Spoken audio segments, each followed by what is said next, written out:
வணக்கம். சில்கான் இண்டஸ்ட்ரியல் ஈரோடு மாவட்டம். இப்போ நம்ம எங்கே இருக்கோம்னா திருப்பத்தூர் மாவட்டத்தில் கேஎன் பட்டியில் வில்லேஜில் இருக்கோம். 4 பேனல் அமைச்சு தண்ணி எடுத்துகிட்டு இருக்கோம். அதை பற்றி பார்க்கலாம் வாங்க. ஃபஸ்ட்டு பேனலில் பார்க்கலாம் வாங்க. 4 பேனல் அமைச்சிருக்கோம். ஒரு பேனலில் வந்து 575 வாட்ஸு, 4 பேனலில் வந்து 2300 வாட்ஸ் வரும்.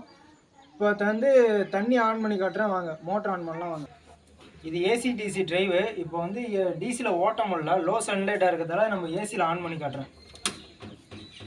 டிரைவ் ஆன் ஆகிடுச்சு. நம்ம பவர்கிட்ட போகலாம் வாங்க. 700 அடி போர், 500 அடி நம்ம இறக்கியிருக்கோம்.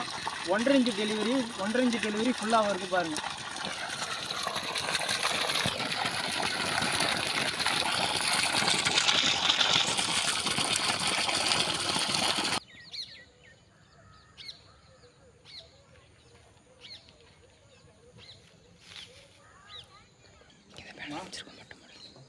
இங்கே தான் மொட்டை மாடலில் நம்ம பேனல் அமைச்சிருக்கோம்.